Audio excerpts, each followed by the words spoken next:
Hello and welcome to the ORCA Pod, our coverage of the 11 existing Australian LRGs, ranking them down from number 11-ish, as we didn't reveal what they were, and 7, and now officially number 7 was done last month. We are deep into our coverage of the 6th best LRG in the history of the Australian LRG community.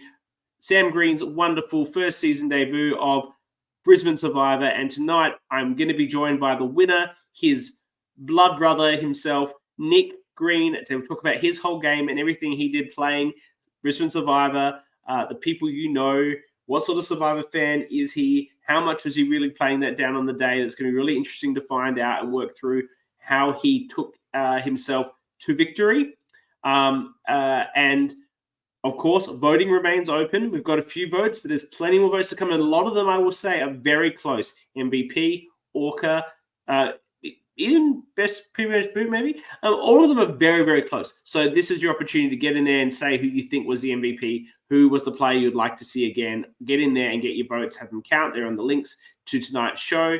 Next week is the tea party, everyone's favorite part of our coverage. Annabelle will be here. She will be joined by Lily. She'll be joined by Tyler, and she'll be joined by Alex. It's going to be a fantastic crew of big personalities talking about their time on Brisbane Survivor. Of course, we then reveal the awards the week after. I'll talk to Sam about everything that went into this labor of love, and we'll move on to our next season of coverage, which, if you want to start binging now, is the amazing, and I think probably should be higher in the rankings, but what are you going to say? Democracy doesn't work.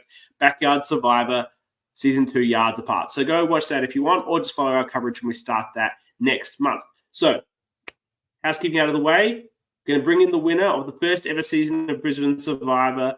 I wonder if Sam feels it's something special that his brother won the first ever season, or something that his brother will never let him live down. I guess it's a good thing Sam won Sydney, because at least he's got that under his boot and he can say it's a full season perhaps. But we'll have to get into all that brotherly rivalry and, of course, the sisterly brotherly rivalry that was also happening on the season. We'll get into all of that. And so to do that, let me welcome Nic. Welcome. CK, how are you? I'm good, mate. I'm so glad you've come to join us. I wasn't sure how well we would go bringing in some of the Brisbane Survivor crew to the ORCA countdown that we're doing at the moment. It's the newest entry to the community. It's the newest part of the community, and there's a lot of the community's really intertwined itself over the years. And I don't know so much if that's been able to happen with the Brisbane people, partly because, they're not all super fans who applied for an LRG. They're just Sam's friends and family who we corralled into a game of Survivor. But, you've been receptive. As I said, we've got some great people coming on to the tea party next week, so I'm very excited for that. Tell me, how did you end up on Brisbane Survivor, the people you know? I guess it was the people I know, CK. No, so I Sam obviously, yeah, exactly. Sam obviously asked me on. Not asked, he asked me to apply, I will say. You had to apply. There was an application. No. Everyone who was in the game had to apply, and Sam picked the 10 people. Hang on, so there were people that applied that were asked to apply and didn't get on. Is that what you're telling me? Potentially. Or there was people that applied that weren't asked to apply that didn't get on. Maybe. But that again ties in with the people we know. Yes. Yeah. So people know. Are they still friends and family with Sam? I think everyone's friends and family with Sam. So I don't think anyone can hate him. He's unhateable. Yeah, I get that. Exactly. That's fun. I'm going to get into that a bit when I chat with Sam in a couple of weeks. That's great intel. I just thought these were the 10 people that could get to do it. Yeah, well, essentially it was. But there was I actually asked Sam to send me the application form so I could show you, because I thought it was a joke. I thought he was kidding. I was like, I'm going to be on the show, obviously. Because it was a joke that you would have to apply, not a joke that he was doing the thing. No, I had to apply. I thought he was kidding. Yeah, I thought he was kidding about the application. So on my application, it just said all the answers I had on the application were I'm going to win. don't worry about it, I'll win. Like all of the answers are just me just mucking around with him. So it ended up being quite funny that I did win because like from then on I was just pointing at him, mucking around, saying, I told you. It was good. What level of Survivor fan? We were discussing this last week, and I understand you did listen to the coverage after the fact.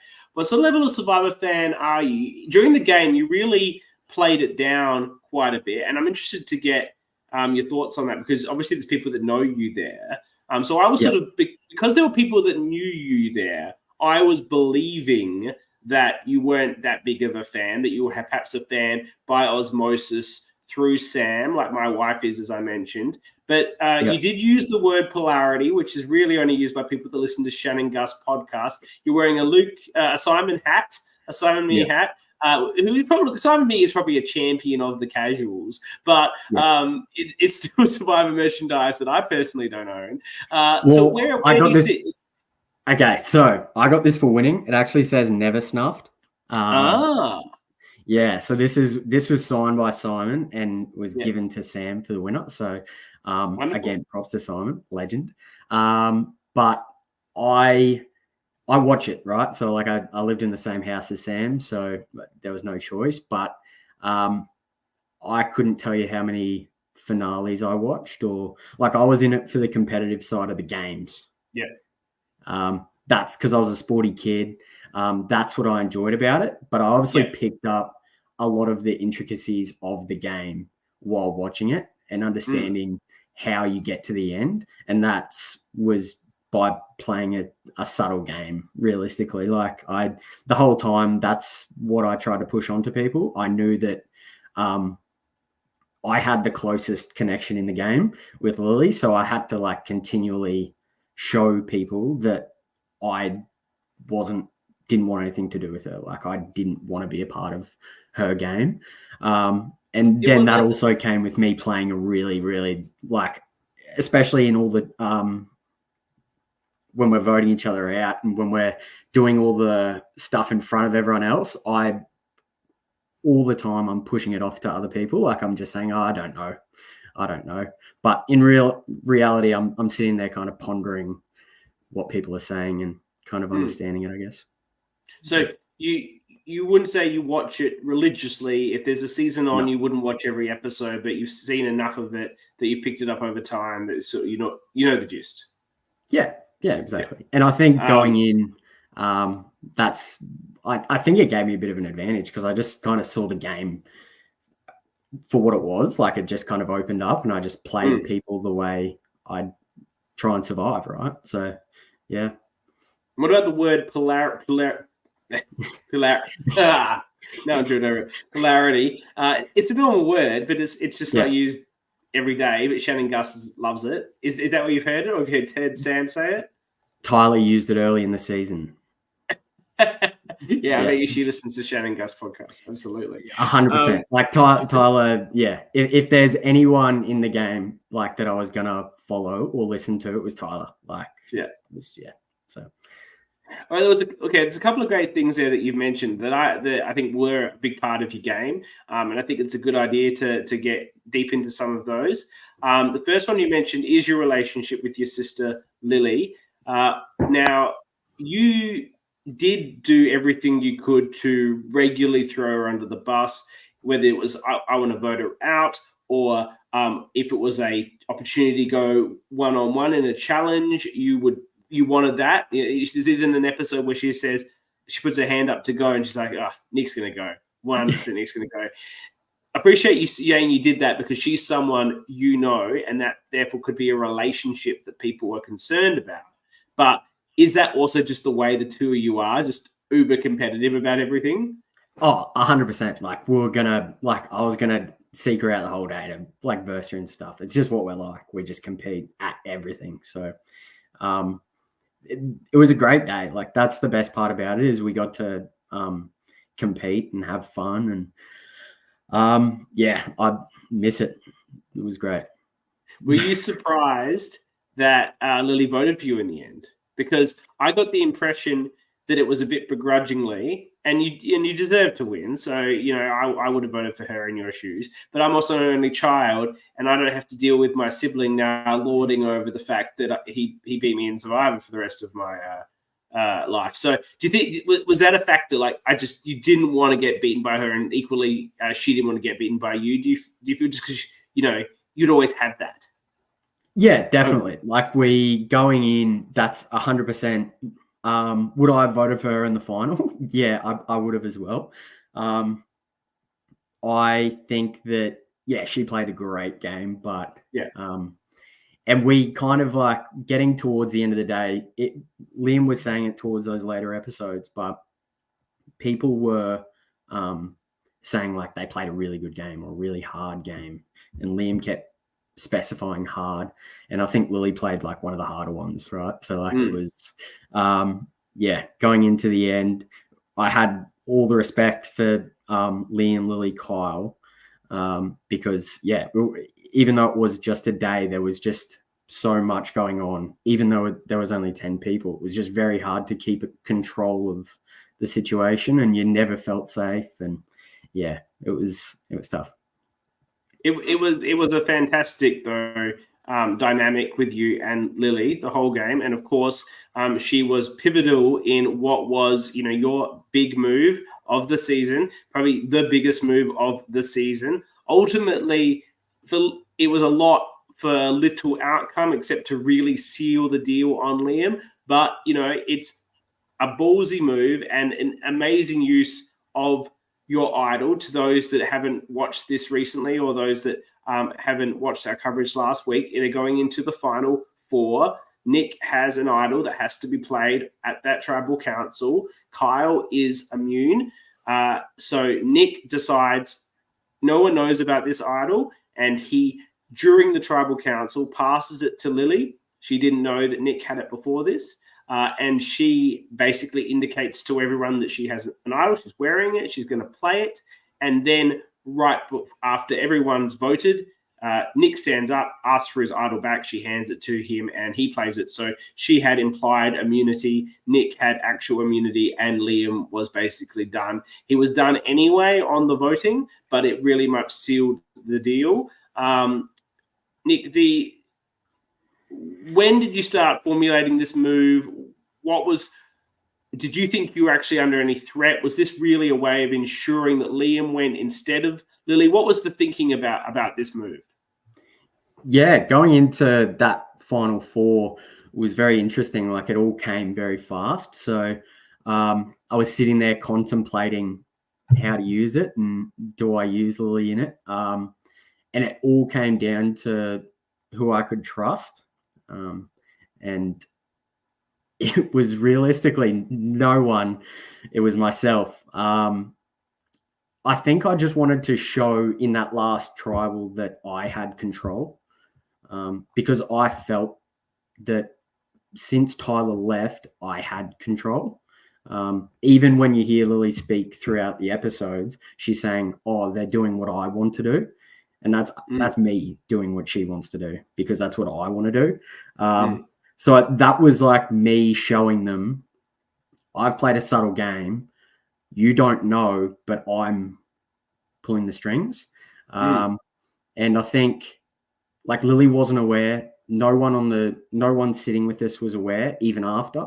So Kyle, going into that final challenge, didn't know that I'd played such a big move. Not necessarily that it might have mattered, but when he made that choice not knowing that I'd just gotten rid of Liam, if that makes sense. They were all still a bit confused about what had happened. Yeah, 100%. And equally, though, this choice was still you or Lily, and Lily had probably a bigger game than you at that point, and she was a part of what you just did as well. So even if it was your move, which it was, she was a part of it. So you didn't raise your threat level above hers by doing the move because you included her in it. Yep, for sure. You still made it super. Kyle was still never going to take her instead of you. We were discussing what would have happened if Lily had made the end against Kyle. Is that a clean sweep, possibly, do you think? Has there been discussion about that? I think Lily would have been a lot harder for Kyle to face in that final. Would you see that going 8-0 for her potentially? No, I'd vote for Lily, but I think there'd be someone on the jury that would vote for Kyle. Even like I said in that final tribal, like Kyle for what his game was still true to himself the whole time. So he played the same game the same way, and it got him to where he was, whether it was by luck or by it wasn't by luck. Kyle had a very strong social game. Obviously, his physical game was elite, and his strategy was, he didn't want to run the strategy, and that was never his intent. And instead, but there's confessionals and discussions where he is reading the play and reading the people spot on the entire game. Like, he's not 100%. A fool. He absolutely knows what's going on. It's just 100%. That, as you said, the nerds on the council or whatever it's called aren't going to respect that sort of game. No. And Lily was in everyone's face all day. And that might be why she gets that 8-0 count. Because she played we played polar opposites of games. Lily was very in your face, like, this is like, I will survive. And I just hit. I do love that quote. I've been using it as the quote of the season. The best bit is how you also mislabeled the jury as the council or whatever. I think just really hits it home as a fantastic quote. I do love it. And you felt that you would be able to beat Kyle, or at least have a good chance against Kyle. Going in, were you sort of counting your votes, or were you just sort of seeing how it would go? I was counting my votes, definitely. I thought I'd won going in. I think last week you referenced that last tribal and the way we spoke. I think you summed it up really well last week. I did what I had to do to not upset people on the jury. And that was all. I felt like I'd won. Like, I didn't need to ruin my chances by saying something stupid. Yeah, and look, that's part of the way you played the whole game in that aspect of it, the tribal councils. And your final tribal council was more forward about what you've been doing. But during a lot of the tribal councils, you often would respond that, I don't know what's going on. Yeah, look, I don't really know this Survivor stuff. I guess we're doing this, but, who knows? That sort of was your dialogue often to what the plan was. Obviously, you're playing dumb a lot there. And I think that worked to some extent. But considering you were playing with people who knew you, who did you know besides Lily? Just to clarify. So Sean was Sam's best friend, so we met. Well, obviously. Yeah. And Tyler, Liam, I'd met Georgia. Yeah. And Andy. Okay, so it's quite a few people there. And but they know of me. They don't we may have conversed briefly at a dinner or something, but we don't know each other. So they're at heart, they don't know what kind of competitor I am.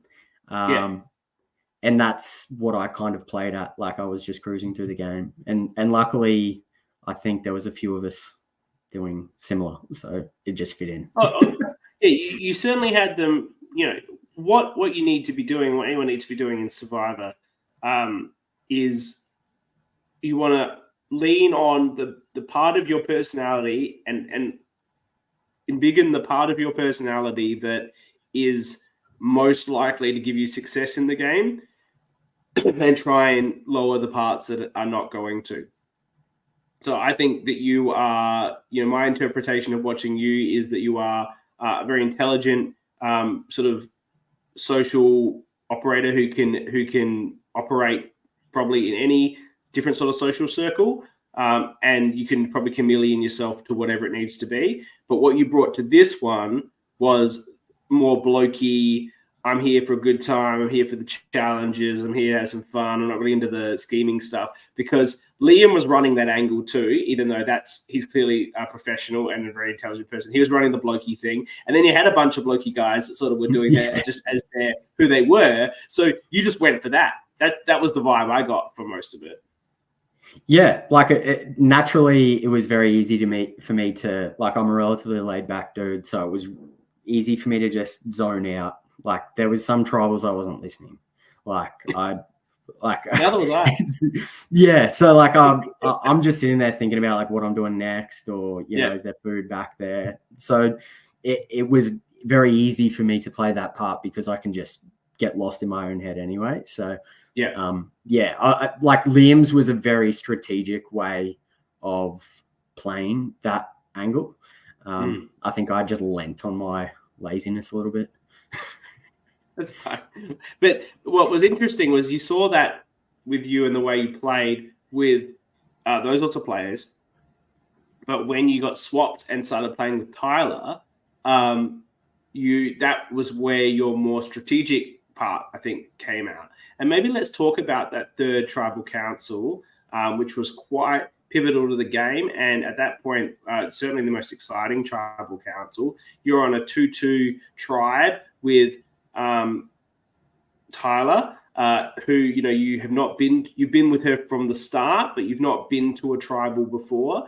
And we've got a group of Alex and Liam, and Alex is playing hard and fast and loose. Liam's somewhat trying to keep up with him, but their stories do not align. There's a mismatch. Tyler absolutely dominates that round and fully just has her reads on what everyone else is doing is perfect.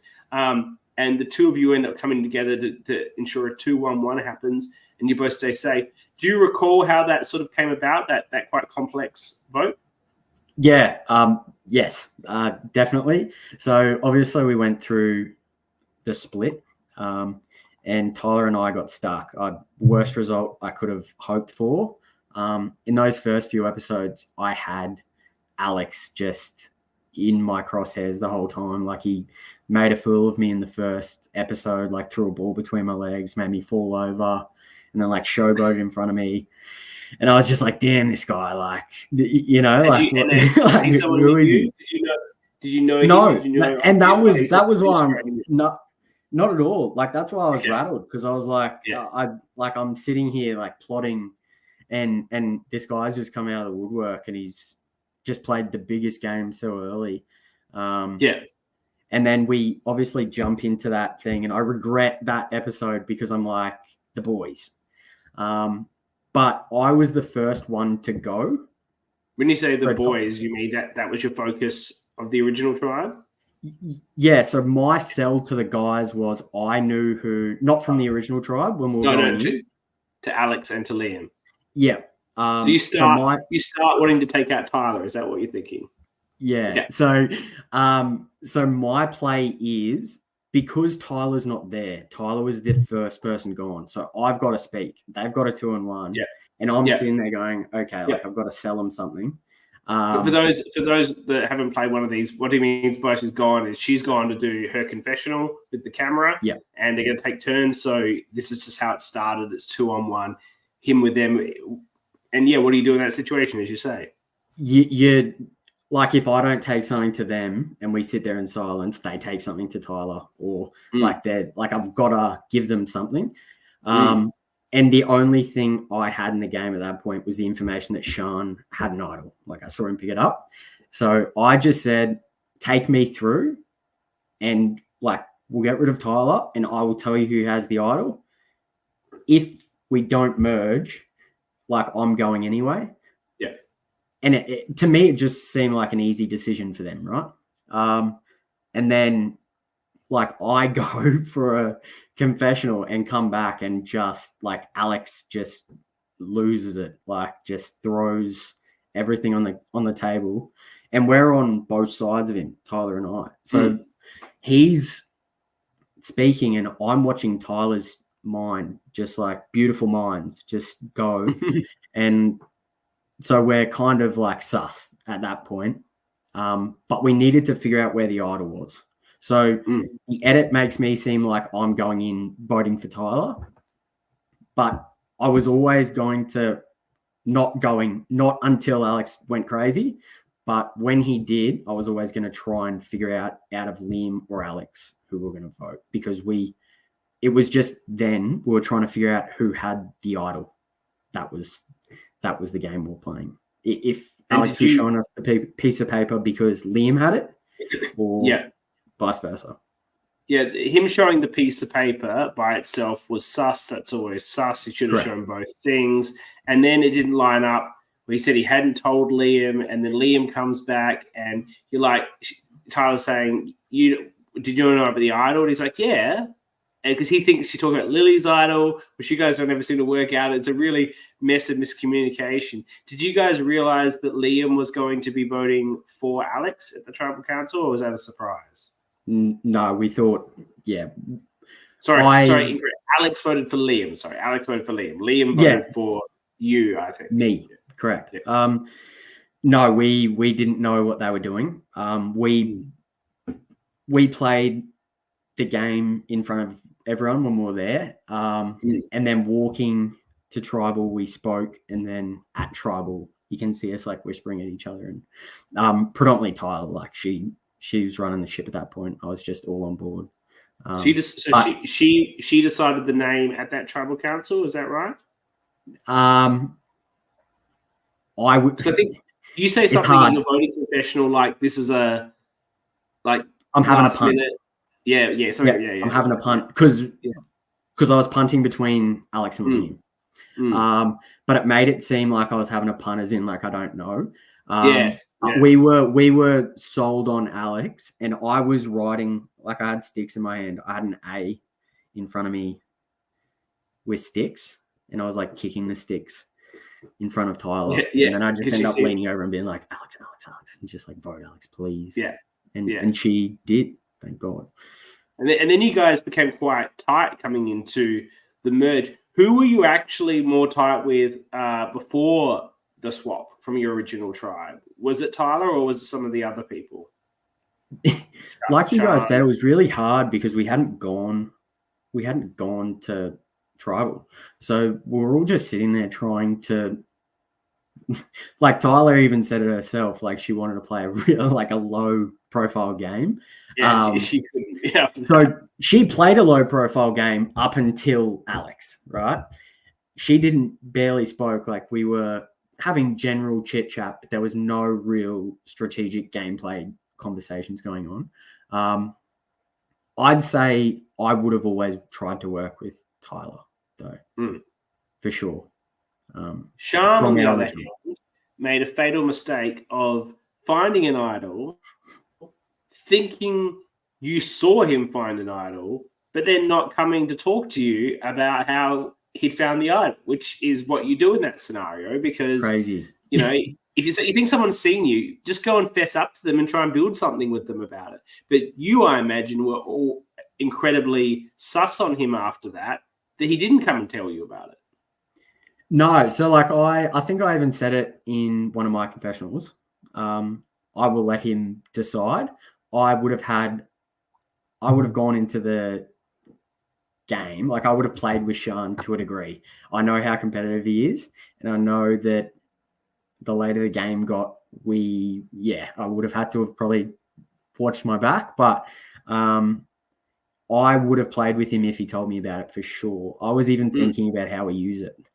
I'm running through so many ideas, and then as soon as the tribe swap came, I was like, "We'll stuff him. He had his chance." So and he didn't tell you at merge either. Why do you think he wasn't? Is he a big Survivor fan? Like, just being Sam's bestie doesn't necessarily need to make him a super fan. Certainly, I have. No, he'd probably be a similar level fan to me. I'd say would be the best. Like he'd watch a few episodes, but in terms of the intricacies of the game, I don't think like he would be sitting there plotting. He was sitting on that to get late. I think he backed his own ability to beat us all at challenges, to be honest. Him, Kyle, and Liam.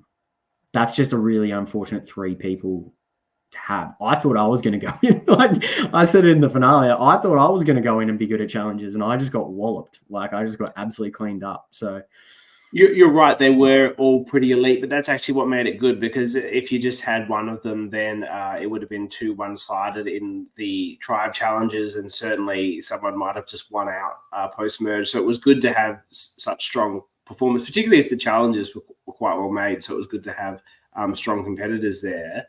I imagine for Sean, it was probably a bit paralyzing. Having an idol, you don't really know what you should do with it. And he was in the worst case scenario where it was known that he had an idol. So being such a challenge threat, if he doesn't win a challenge right away, he's going to be under threat, and he didn't appreciate that. You didn't really talk about this much at the final tribal, but his vote out has a lot to do with you. I know it was sort of a groupthink consensus, but really it's because you'd spread around that he had an idol. I think that groupthink ultimately became the decision for the merge.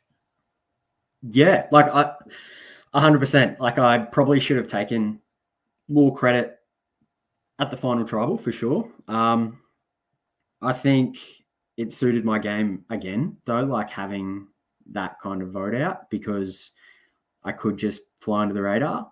And I think that comes back to what I was saying before. Like I felt in control from then. As soon as Tyler took Sean, I was like, beautiful. Like she is playing with me. Like we know what we're doing. And you weren't bothered at all that you weren't taken. You felt that was split the groups, make sure you're on both pages yet. Yeah, take him away, and then even the way she was speaking there was like on the rewatch, I was like, she's so good. Like Lily, she just attacked Lily, but it had nothing to do with what we're doing. So she was playing such a good game, and I would have kept playing with her, but it just didn't work. Does she go on the one after that, or is it Andy first? Nah, it goes in the one after. So we make that decision on Sean. And I think Tyler and I could take 50-50 for sure, because she wouldn't have let me do what I needed to do back there, or Liam for that matter. Yeah. And the next one, Andy says she's got to go. Like Tyler's got to go. She just made that massive move. And you're there sitting in your chair, your standard chair, your lucky chair, which, you luckily find an island later. And you're like, yeah, I'm down for this. Like, no holds barred. She's got to go. Yeah, well, it just like, it set precedent then, right? Like for her to go next. So like, I just thought, well, yeah, like I then get to, I think it was final 5 at that point. So, it just made all the sense in the world, unfortunately for Tyler. The more info she got about all these people and the later she got in the game, it would have been very hard. And then you would have come up like chances of coming into a puzzle in one of those later things. And so get her when you can, I think. Did you feel that you, at that point, had enough on your resume? Were there people there that if you ended up against, Tyler's gone in the snow, if you're against Lily, if you're against Liam, like, are you going to beat them, or they've got to go no matter what as part of your plan at some point? Lily's got to go. Yeah, Lily's got to go. I think voting my own sister out late in the game was, before I found the idol, was what I was playing for. The subtlety of the game, and then beating her would have been, that's how I envisioned it. And then the idol came and I just made the most of that. But I think I even said in the finale that like it was just a shame that like I couldn't vote you out and like mic drop on you said it multiple times. You said it to my face. 100%. Because like I like writing her name down would have been so hard, right? But like going the whole day, I'm just like, I've got to get it. Also, due to the fact that I think I also took an impression of Survivor, and correct me if I'm wrong, that people will hold you to your word no matter what, right? So like if you're getting to that final tribal and I'm telling everyone all day, don't trust Lily, don't trust Lily, don't trust Lily, and I bring her with me, like I'm not winning, right? Like I'm just there. There's cases there against my game, I feel. Yeah, I think when there's a player as strong as Lily, all she has to say is, "This guy's been telling you to get me out the whole game. I'm his sister. He knows me well, and still you didn't vote me out." Like, if you can pull something like that out, then like there's really plenty of It was tough, and I think. Yeah, that was my game plan, and just naturally, I think beating each other, it's hard. I think it would have been harder for Lily to vote me out. I think that's where I might have had a bit of an advantage because she never talked about voting you out and wanting to vote you out. Lily's a loyal person. She'll stick with the people she loves and her friends and her family. Like that is what she'll do. So. Yeah, it was hard, but sometimes you never know with Lily either. She might have just decided she didn't like me that day and voted me out first. So she's the only one of the Green siblings that's like this, that would stick with their people. Because look, Sam seems like a great guy, but he burned Luke hard to win that game in Sydney. Yeah, it's weird in competition. Happy to burn you, like we're playing a game, right? Apologize later. But Lily will, if we're in a game, but her family or her friends or people are involved, they're still her family and her friends. Her people, like that's just how she plays. So, it was. But Sam's exactly like me. He will play the game to the best of his ability. Doesn't matter if he's got to backstab you or not. It's a game. So we get the idol coming into the final four. And is that the chair that you were always sitting in? Is this have you been gifted something by production here? Was that your chair that you always sat in? I sat in that chair a few times. After the game, it was quite funny. I think the camera crew or the production crew, whoever it was, were like, "Do you know how long that idol was in that chair?" Like that was. Oh, okay. Everyone had sat there when it was in there, and like they've got film of just them zooming in on the people like sitting in the chair waiting for them to find it. And so it was there from Merge, perhaps. Yeah, well, who used the last idol? Lily. Well, it could have been the Merge idol, or it could have gone where it got him and Sean got voted out with the idol. It would have been the Sean flush for sure. Yeah. So it would have been there from the next. It probably would have been there when he walked off. So because they would have done it. Yeah. Or when you went to the challenge, maybe. But okay, that's fascinating because I was like, because it was just and it looks sus as, right?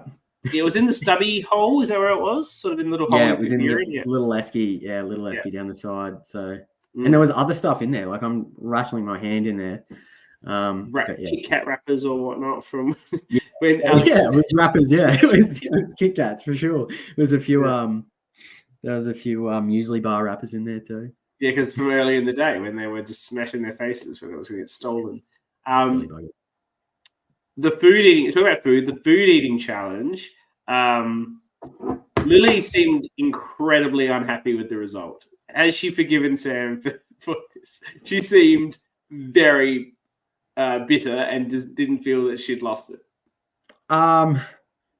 Yeah, I think so. Like, it was a hard one because, like, I didn't have her going that hard. Like, as soon as I saw Liam eat the first plate, I was like, okay, well, I can't win. I'm not eating this shit. But something in Lily's brain thought I can win, like I can beat this like guy. So, good on her. Like that sums Lily up to a T, right? But no, I felt Liam won. Lily was frantic, and Lily was doing all she could to chew what was in her mouth, but that doesn't necessarily mean she swallowed what was in her mouth. You keep saying Sam, instead of just focusing on getting it down. Nah, like her mouth was black. Like it was just black with ants. Yeah, it was grim. And look, at the end of the day, she doesn't get voted out at that one. So you sort of can be, if you feel like you got robbed a bit, but you don't get booted, then you forget about it. Whereas if that was the one you get booted on, then you don't really forget about it. Sort of like that a bit. It's pretty tough for sure. The final tribal council, did you find? I know you were confident going in. Kyle was, as to be expected, very humble, probably too humble. It seems like that's the sort of guy he is. He's not going to build himself up. Even though I'm sure he has a lot of accomplishments and a lot of great things he could say about himself and things he's done. Just doesn't seem to be his style at all. You probably could have gone harder. Did you take an approach, though, that considering he was going to be so underselling himself to an extent that you wanted to sell yourself a bit, but you got to manage it. Whereas if, say, you were against Tyler, maybe you would have needed to say a lot more about how good your game was. Yeah, definitely. I think it's horses for courses there. Like when you're up against someone in that finale, like I knew going in that I'd played a really solid game. I probably didn't articulate the moves. Like you said, I probably needed to play a bit more into the Shan move. There's probably a few that I didn't articulate the best I could have. But that was me going in. I felt like I'd done enough in the game, and I felt going up against Kyle, understanding what he would have been like at that final tribal, that I could politely state my game for the jury. And in being people, like his best friend's on the jury, right? So who was his best friend? Well, potentially not his best friend, but like a very good friend, Liam. Who voted for him? Yeah. So, like there's so many connections that I potentially don't know about that I just don't want to jeopardize by going, he's played such a poor game, or like he hasn't done what I've done. It pales in comparison, like I just needed to show what I'd done to the jury, and let Kyle do his thing. Oh, you certainly should never be disparaging against the people that are with you in Final Tribal Council unless you're asked as a jury question to say something disparaging, and then I think it's a bit of a cop-out to say something that's a bit weak, like just give the proper answer. But like I learned that I've played a lot of orgs. You're probably not an org person at all. I played a lot of them after I played Melbourne Survivor, and people love hearing me talk about orgs that I've played on this thing. But I've made Final Tribal Councils like 6 or something, and I've won a few and I've lost a few. But the first one I lost, I said I played the best game, which I did, and this guy that I'm playing against is shit for this reason, and it just turned into an absolute slagging each other off match after that, and that was my fault for being. I didn't need to be disparaging about him. I should have just talked about what was great about my game, and I'll never do it again now. Like it was stupid, and I wouldn't do it. And it serves no value. Yeah, for sure. And like I played the whole game, funnily enough, with Kyle too. Like I didn't, going into that final 3, I didn't know that we had aligned that whole time. Like it was just weird, right? Like we were working together, but he wasn't letting me know his votes. We weren't aware of what each other were doing. So, It was hard going in because I appreciated his game and I knew he played a really, really good, honest game. And I knew that some people on the jury might see that as a strength, that he played one way the whole way consistently, treated everyone the same and got there. The last thing I needed to do was make more enemies, I guess, by going at him, I guess. Yeah, and I think it's very interesting. You mentioned that Liam was his bestie because Liam voted for him. And he also took Liam on that reward right at the start, which sort of came out of nowhere. And now that's a bit more clear for me. Did you feel that Liam was looking for a reason not to vote for you with his question, which I think you answered the best you could? He asked you, does challenge performance matter or should it matter? And your answer was no.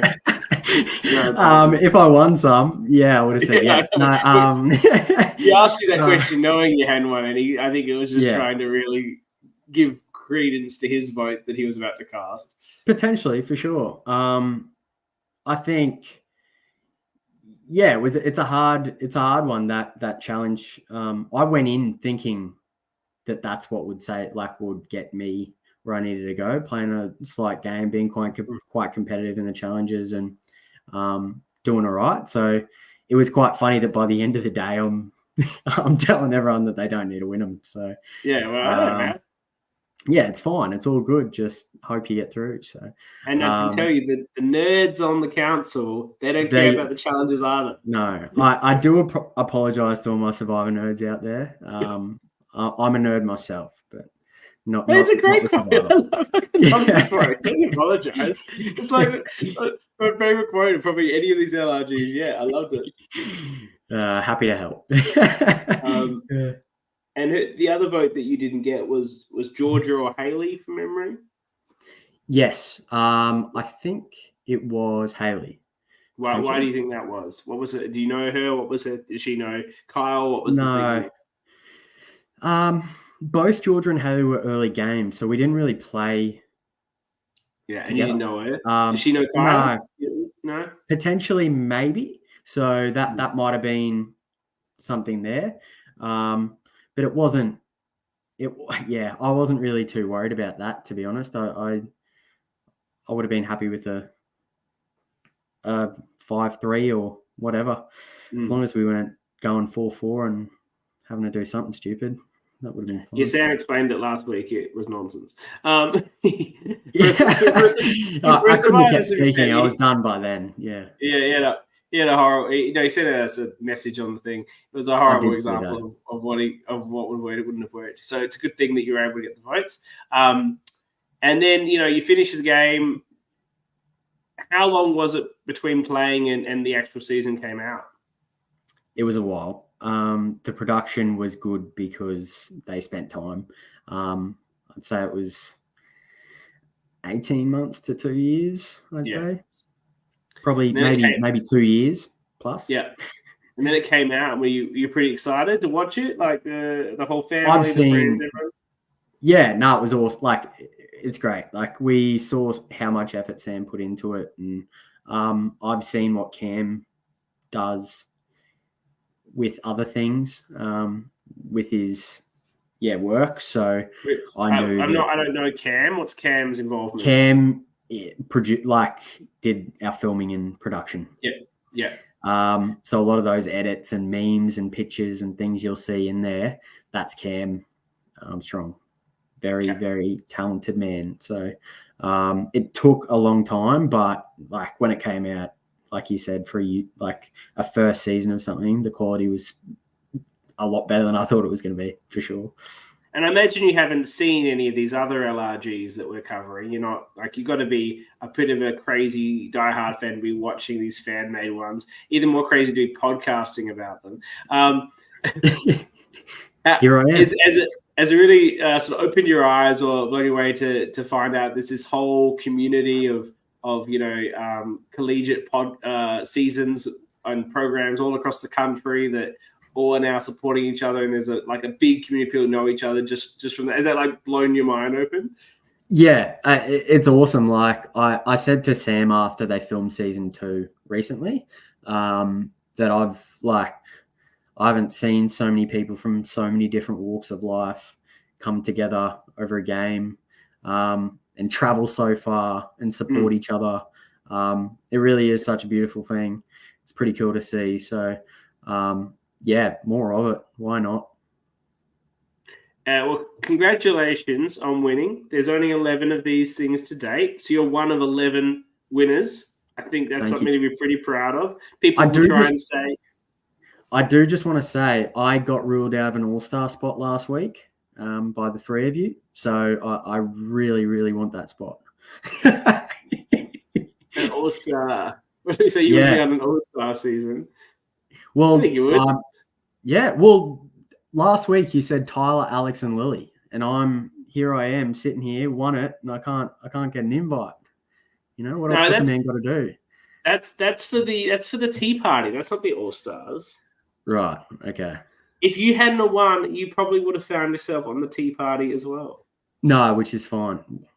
It's fine. The tea party, I'll be there. I'll be watching. You just couldn't get on a second chances because you've won, but I think you're a very strong player. Obviously, you'd be on an all winners, and you're with a group with.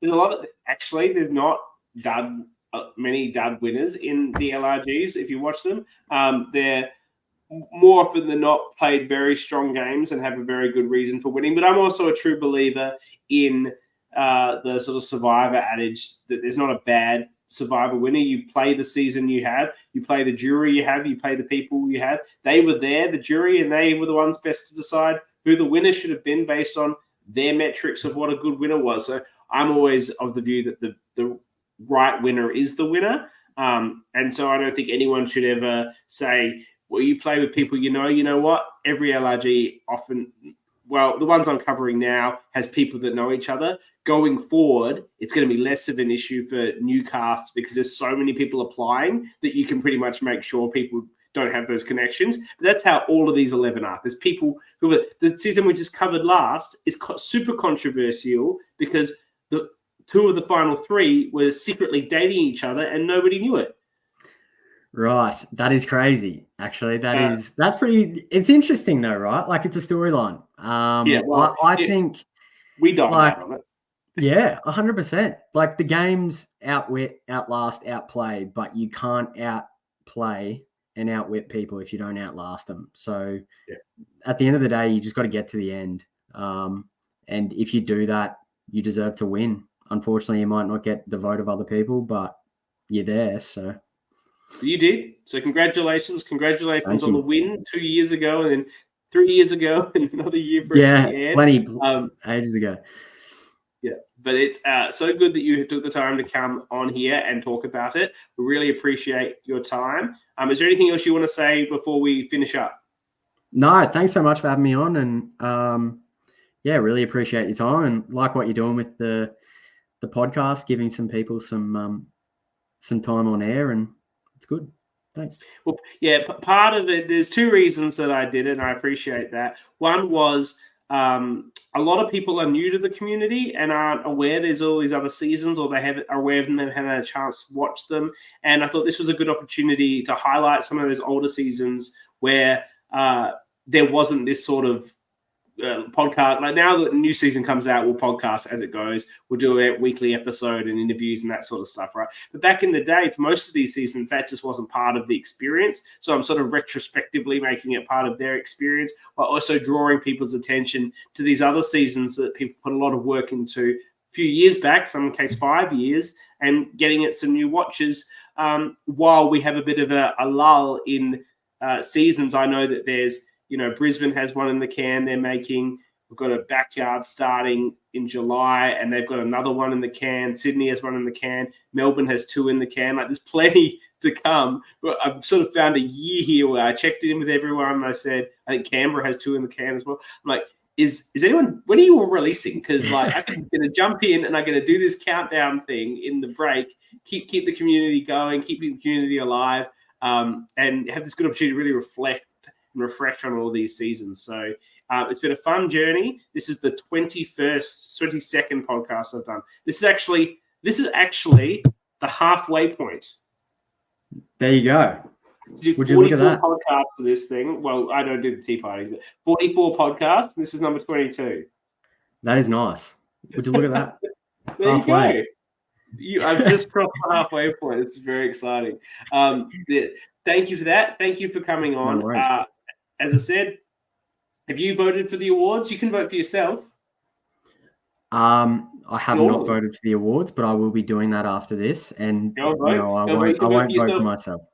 And you can, except for best pre-merge boot, you can vote yourself. There's also a scale, on a scale of 1 to 11. Where do you rank you against the other winners? And you're probably like, I'm number 1, baby. Go for it. Is there actually that ranking? You can be number 1. Yeah, then I take the average. Sure. I take the average, and then I create a ranking out of it. It works. I'll vote right after this, CK. I promise. Yeah. And for those that are listening, go and vote. Get your votes in. I know that this is all a bit weird, I think, for some of the Brisbane community people that played this game, but go and get your votes in. We'll get that going. As I said, next week, the tea party, the best part of it, Annabelle of the Traders fame will be there with Tyler, Lily, and Alex. I think that's going to be super exciting. I think those are three big, fun personalities that are going to bring a lot of tea. I don't know how, sometimes the tea party gets a bit like sassy, which is sort of the idea. But as we complained about last week, everyone on this fucking cast is too fucking nice. So I'm not holding out too much hope for a lot of gossip and salacious details, but you never know. You might get some. Lily will definitely make sure there's a little bit of tea. Well, that's good. We do need some tea. And then we'll reveal the awards. We'll reveal who wins the all-important Bromelo medal, and we will catch up with Sam and maybe this other person you mentioned. Cam, is that who you said? Yeah, Cam the man. Sam, yes. Get Cam involved as well if he wants to come on the podcast when we talk to you about the season. Thank you, Nick. Thank you, everyone that's watched live. Thank you, everyone that watches this later. I know a lot of people don't make the live show, but watch it later on when they're exercising or driving or whatever they're doing. So we appreciate your continued support, and we will see you next week for the tea party.